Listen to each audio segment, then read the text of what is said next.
a Igreja Batista Jardim Verão se reúne novamente nas casas. Isso tem sido para nós uma oportunidade fantástica, porque é muito fácil mantermos a comunhão quando estamos juntos, nos abraçamos, podemos contar aquilo que estamos vivendo.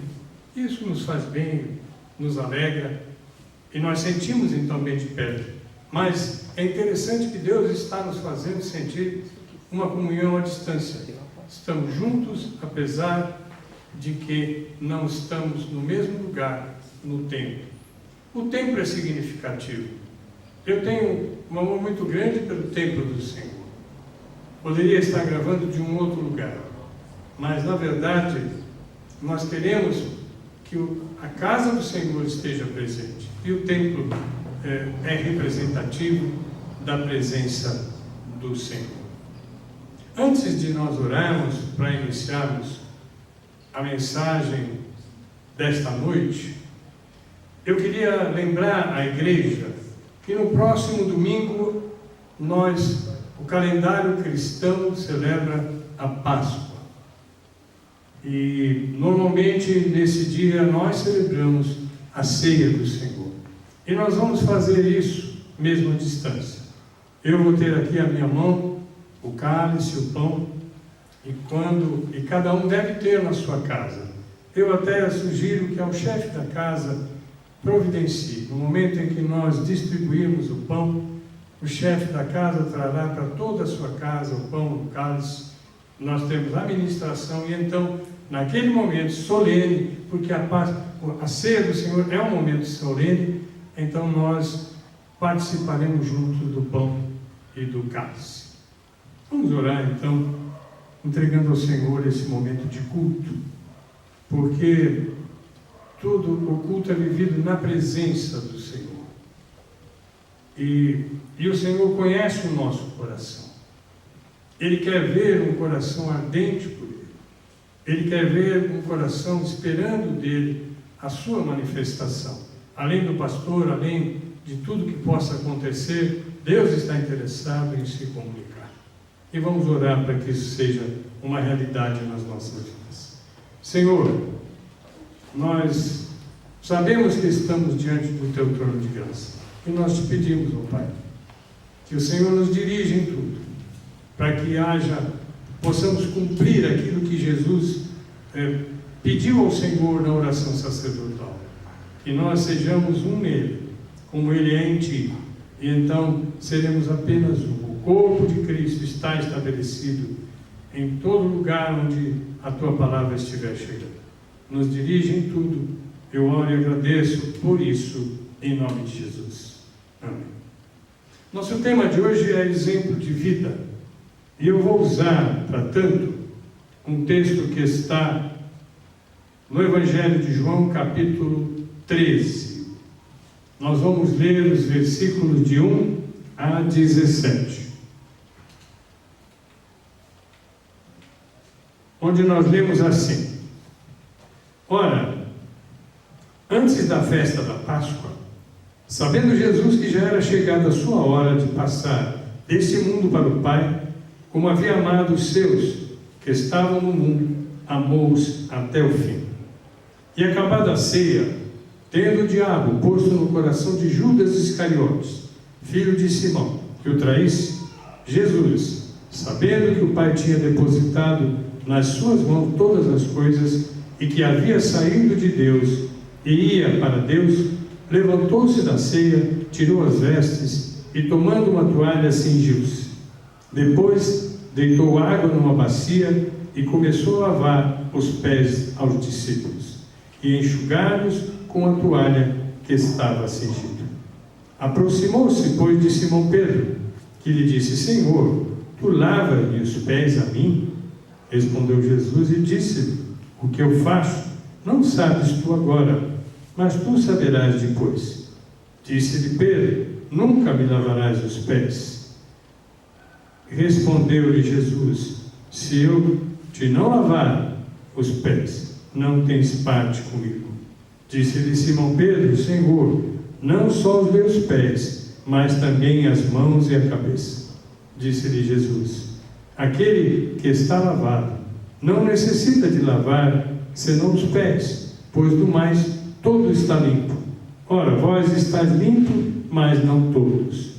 Porque bem sabia ele quem o havia de trair. Por isso disse: nem todos estáis limpos. Depois que lhes lavou os pés e tomou as suas vestes e se assentou outra vez à mesa, disse-lhes: entendeis o que vos tenho feito? Vocês me chamam mestre e senhor, e dizeis bem, porque eu sou. Ora, se eu, senhor e mestre, vos lavei os pés, vós deveis também lavar os pés uns dos outros. Porque eu vos dei o exemplo, para que, como eu vos fiz, façais vós também. Na verdade vos digo, que não é o servo maior do que o seu senhor, nem o enviado maior do que aquele que o enviou. Se sabeis estas coisas, bem-aventurados sois, se as fizerdes. Glória a Deus por sua palavra, que nos abençoa. Jesus está aqui vivendo os momentos determinantes da sua missão. Como Filho de Deus, feito homem, vivendo em carne, ele está sabendo que pouco tempo lhe resta aqui na terra. Pouco antes desse acontecimento de jantar, nós sabemos que é jantar, porque é dito que é na noite, ele havia sido exaltado nas ruas, na entrada de Jerusalém. Esse momento conhecido como Domingo de Ramos. Ele caminhando pelo caminho, entrando em Jerusalém, e jogam diante dele ramos e capas, como se fizesse um tapete de honra. Ou seja, o povo estava manifestando ali que estava dando honra ao Filho de Deus. Mas Jesus conhecia a falta de consistência na fé dos que estavam aclamando. Sabia que em pouco tempo essa aclamação mudaria para que aquele mesmo povo pedisse a sua crucificação. No capítulo 12, um pouquinho antes, no versículos 31 e 32, Jesus, antevendo isso, disse: agora é o juízo deste mundo, agora será expulso o príncipe deste mundo, e eu, quando for levantado da terra, todos atrairei a mim. Jesus estava bem preparado para aquele momento, para aquela hora. Por isso ele viera. Ele não veio por um outro motivo, mas ele está preocupado de saber como está o coração dos seus seguidores. Nesse capítulo 13 de João, se inicia um discurso de preparação deles para depois da sua partida, para que eles pudessem continuar a obra que ele havia iniciado. Na verdade, esse discurso, nós sabemos, vai até o capítulo 17.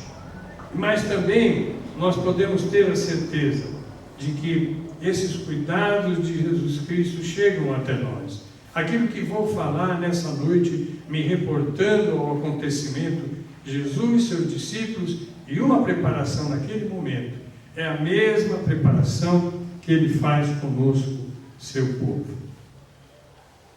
É interessante que lá no capítulo 17, onde ele está encerrando esse discurso com uma oração sacerdotal, uma oração em que ele se dirige ao Pai em nosso favor. Em João 17:15 ele diz: não peço que os tires do mundo a nós, mas que os livre do mal. É isso que Jesus está fazendo, preparando aquele que cuidava de todos aonde ia, aqueles que era soberano sobre todas as coisas. Agora deixaria esse mundo, para o qual veio com uma missão que estava se cumprindo. Estaria ausente, mas ele gostaria de, e ele deixou o mandamento para que nós continuássemos com o poder que ele tinha de ministrar às pessoas. Eu quero falar rapidamente sobre algumas coisas no meio desse discurso que mostram claramente o cuidado do Senhor Jesus Cristo. No capítulo 14, ele vai nos dar uma garantia de um destino eterno que aqueles que são seus têm. Ele diz nos 3 primeiros versículos de João 14: não se turbe o vosso coração, credes em mim, em Deus, credes também em mim. Na casa de meu pai há muitas moradas. Se não fosse assim, eu vou teria dito: vou preparar-vos lugar. E quando eu for e vos preparar lugar, virei outra vez e vos levarei para mim mesmo, para que onde eu estiver, estejais vós também.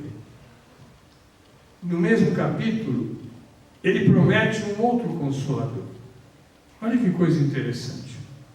Os discípulos tinham questões. Os discípulos tinham sofrimento. Os discípulos eram confrontados. Mas Jesus sempre apaziguava, sempre ele estava ali ao lado como um consolador, soberano, acima de todas as coisas. E é esse nome que ele usa para o Espírito Santo que viria. Ele diz lá em João 15,16: eu rogarei ao Pai, e ele vos enviará outro Consolador, para que fique convosco para sempre, o Espírito da verdade, que o mundo não pode receber, porque não o vê nem o conhece, mas vós o conheceis, porque habita convosco e estará em vós. Então ele deixa uma promessa que todo mundo busca nesse tempo presente, que nós gostaríamos de ter nesse presente momento, mas que na verdade não conseguimos encontrar nesse mundo. Lá em João 14,17 ele promete: deixo-vos a paz, a minha paz vos dou, não vou lá dou como o mundo a dá. A paz que o mundo dá é ilusória, é passageira, não permanece, não faz diferença. Não se turbe o vosso coração, nem se atemorize. Jesus nos promete paz. Ele está presente na sua igreja hoje, e Ele é capaz de nos conceder paz em meio à tribulação. Já no capítulo 15, ele vai se apresentar aos seus como a fonte da vida. Todos os que querem ter uma vida verdadeira, uma vida intensa, uma vida boa, verdadeira, devem estar ligados a Ele, quando Ele diz em João 15, 1 e 5: eu sou a videira verdadeira e meu Pai o lavrador. Eu sou a videira, vós as varas. Quem está em mim, eu nele, esse dá muito fruto, porque sem mim nada podeis fazer. Quanto cuidado para com os seus. Que cuidado Jesus estava dedicando àqueles que o Pai, ele havia dito isso, aqueles discípulos que estavam com ele. O Pai os havia dado a ele. E ele então, durante todo o tempo, mostrou cuidado e ainda queria que se prolongasse o seu cuidado na vida deles, alcançando nossas vidas hoje. Nós sabemos pela palavra que toda essa preparação funcionou. Por que eu posso dizer que funcionou? Porque depois de cumprido todas as coisas, Jesus foi realmente à cruz, foi morto, sepultado, mas ao terceiro dia ressuscitou. E ressuscitado apareceu aos seus, confirmando aquilo que ele havia prometido.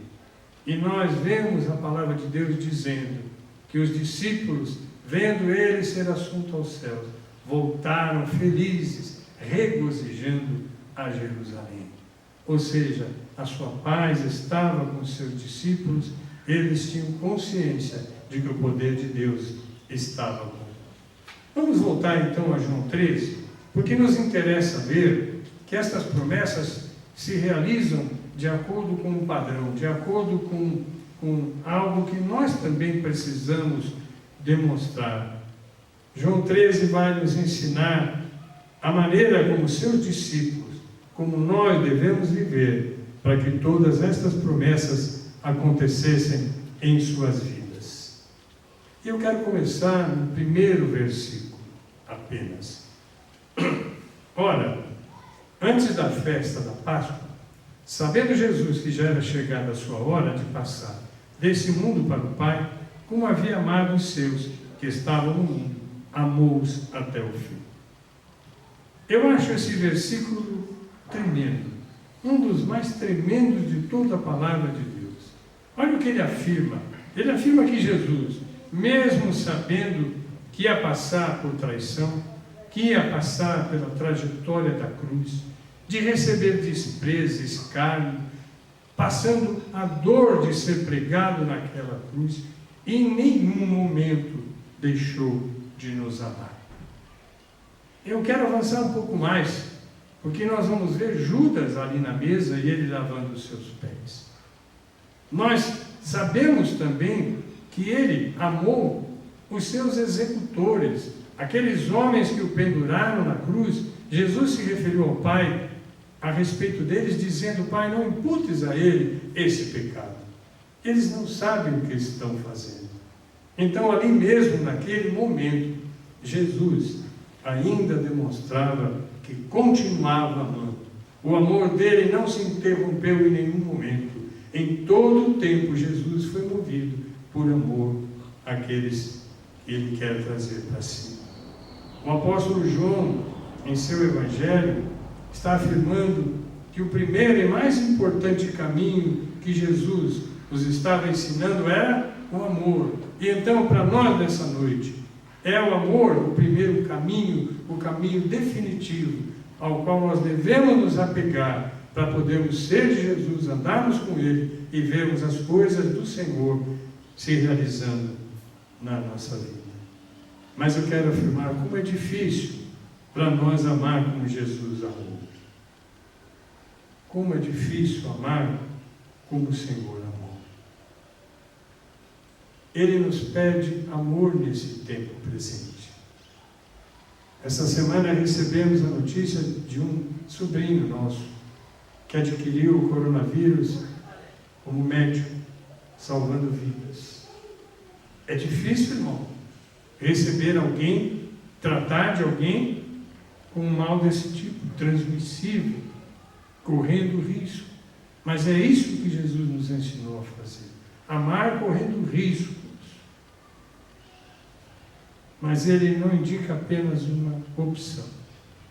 Na verdade, ele afirma que esse é o único caminho viável para vidas bem-sucedidas. Em João 13:35, um pouco fora desse texto inicial, ele diz: nisto conhecerão que sois meus discípulos, se vos amardes uns aos outros.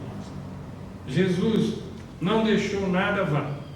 Em seguida, ele começa a ensinar como é amar de verdade. Esse texto nos ensina, então, como amar de verdade. Quero ler, então, agora, dos versículos 2 até o 5. E acabada a ceia, tendo o diabo posto no coração de Judas Iscariotes, filho de Simão, que o traísse, Jesus, sabendo que o Pai tinha depositado nas suas mãos todas as coisas, e que havia saído de Deus, e ia para Deus, levantou-se da ceia, tirou as vestes, e tomando uma toalha, cingiu-se, depois deitou água numa bacia, e começou a lavar os pés aos discípulos, e a enxugar-os com a toalha com que estava cingido. Eu creio que os discípulos ficaram constrangidos, não sabendo o que pensar a respeito do que estavam vivendo. O Senhor dos Senhores, o Filho de Deus, o Deus vivo aqui na terra, aos seus pés, fazendo a coisa mais baixa que poderia fazer, lavando os seus pés. Aquilo era considerado a missão mais execrável. Somente aquele pior dos escravos, o último dos escravos, é que seria chamado para lavar os pés daqueles que são convidados para um jantar. Jesus estava usando uma figura importante para responder a questionamento dos seus próprios discípulos, que ainda não haviam entendido por completo quem era aquele seu mestre que ali estava. Marcos, capítulo 10, num texto paralelo, registra um pedido dos filhos de Zebedeu para que ocupassem posição de honra no reino do céu, um à direita e outro à esquerda de Jesus. Quando eles falaram aquilo, os demais discípulos ficaram nervosos com eles, querendo os agredir. Eles não aceitavam aquilo. Como eles querem ser mais do que nós? Mas olha a resposta de Jesus: qualquer que dentre vós quiser ser o primeiro, será servo de todos. Porque o Filho do Homem também não veio para ser servido, mas para servir e dar a sua vida em resgate de muitos.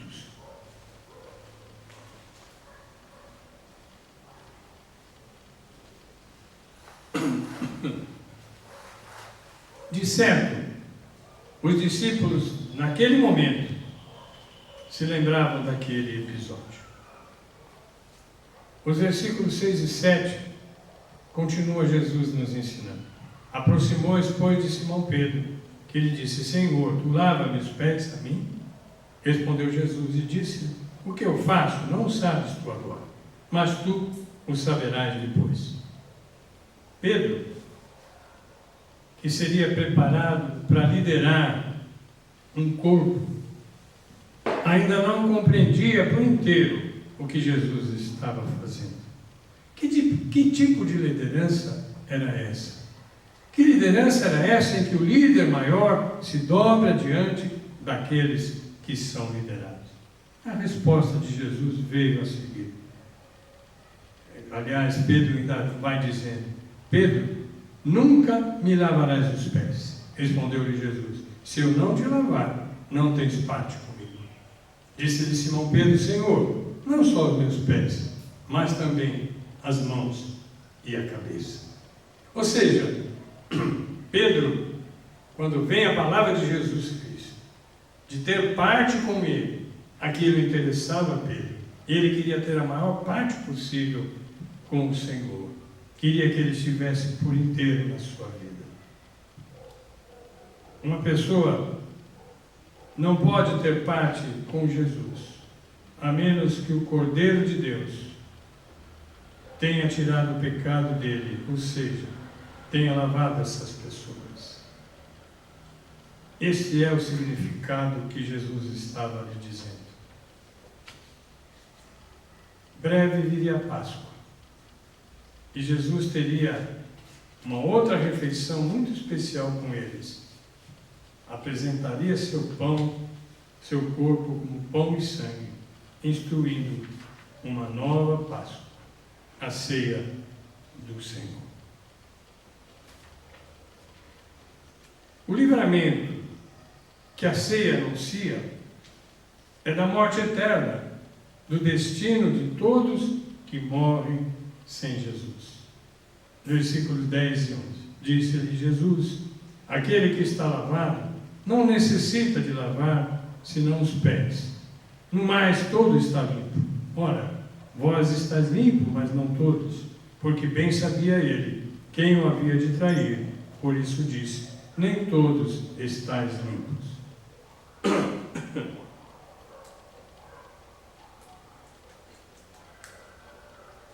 Isso me fala bem de perto para o fato de que mesmo nós, que já fomos redimidos pelo sangue de Jesus, continuaremos sujeitos a pecar. Mas não precisamos de uma nova conversão. Nossas mãos, que têm uma simbologia de ser a nossa ação. As mãos representam aquilo que nós fazemos. Elas precisam ser limpas. Isso nós alcançamos sempre que confessamos os nossos pecados e pedimos perdão ao Senhor.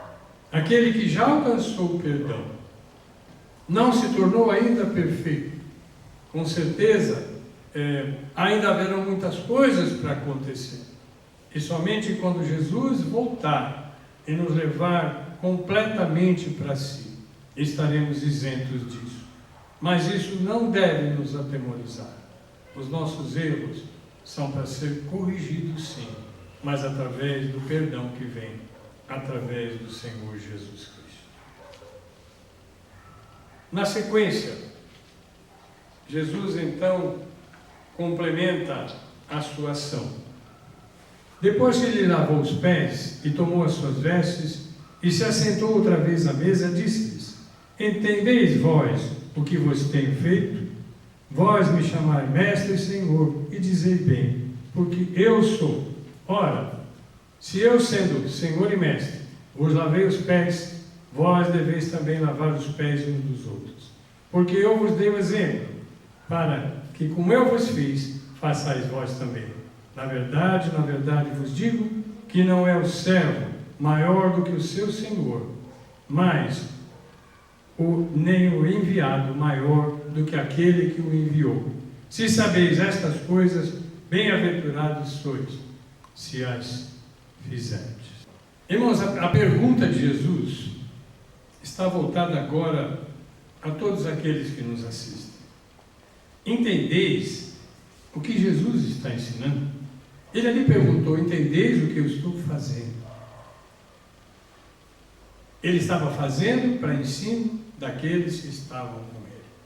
Mas hoje nós podemos absorver o que Jesus estava fazendo e tentar compreender o que Jesus está nos ensinando neste tempo presente. Vocês entendem o caminho do amor?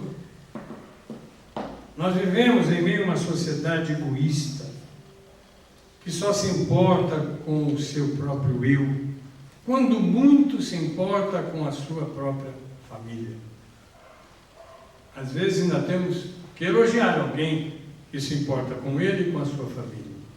Porque, infelizmente, no nosso país, a maioria das pessoas, e eu sei do que eu estou dizendo, só se importa com eles mesmos. Não se importam sequer com as suas famílias. Deus está nos ensinando uma nova forma de viver, através dessa crise do coronavírus. Nos lançamos em ajudar, indo às compras para aqueles que não podem sair de suas casas, aquele grupo de risco, porque são de um grupo que, se por final adquirirem esta enfermidade, pouca chance teriam de sobreviver. Claro que o risco existe para todos, mas ele é minimizado nas primeiras idades e ele tem uma carga maior nas maiores idades. E a gente tem visto então muitos movimentos. E eu creio que os cristãos deviam estar liderando isto. Eu tenho visto igrejas que estão se colocando à disposição para receber pessoas de rua. Ontem assistimos uma entrevista com a ministra Damares dizendo isso. O governo tem dado estrutura para igrejas que têm bons salões, boas dependências, de abrigarem nesse tempo difícil pessoas que são tiradas da rua e dão um recurso para que elas cuidem dessas pessoas, porque elas também são alvo do Senhor para a salvação. E elas devem sobreviver a esse tempo presente para poderem entender a mensagem. Oramos e clamamos pelos que sofrem a todo tempo. Irmãos, eu confesso isso. Às vezes, eu converso com pessoas e parece que essas pessoas pensam que eu não oro.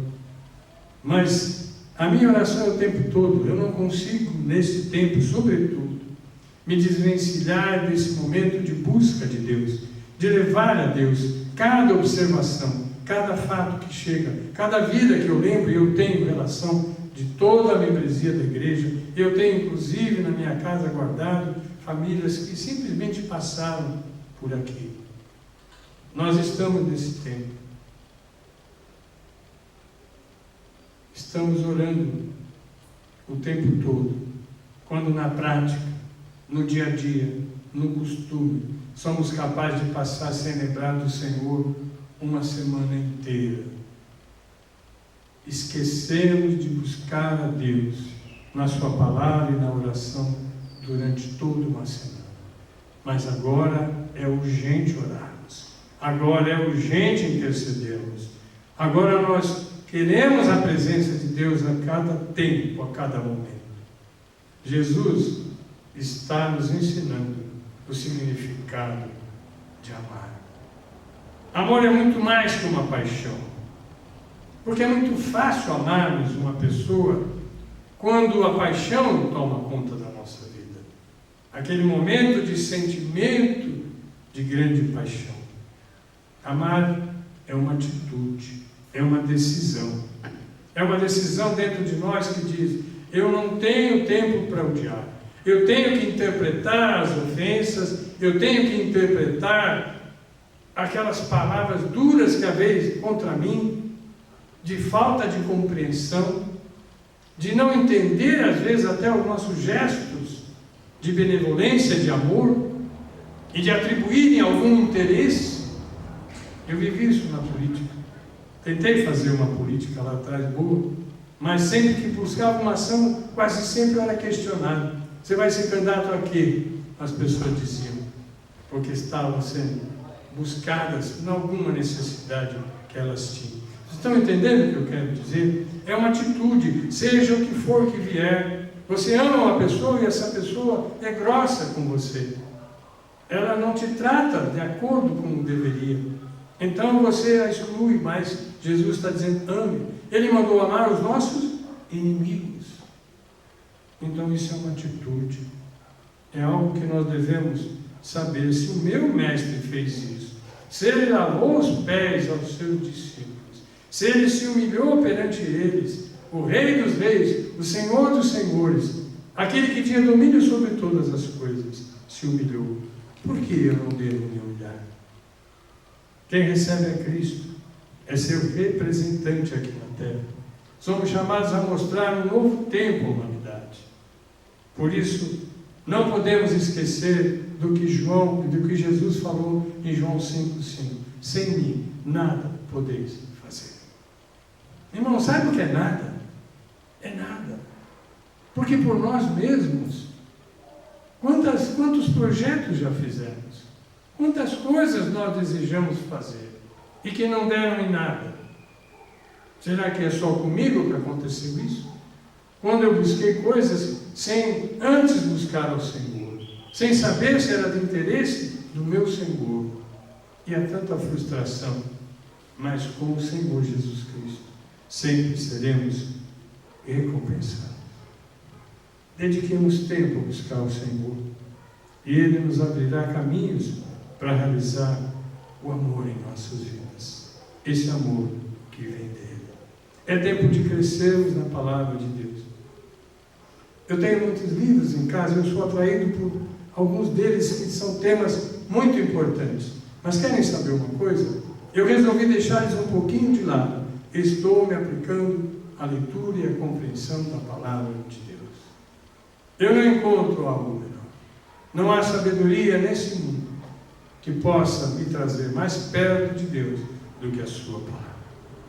Então, irmãos, aqueles que estão limitados em seu tempo, eu sei que muitos estão tendo que trabalhar, e eu tenho pedido por misericórdia disso, porque se é uma necessidade, tomando cuidado, é possível.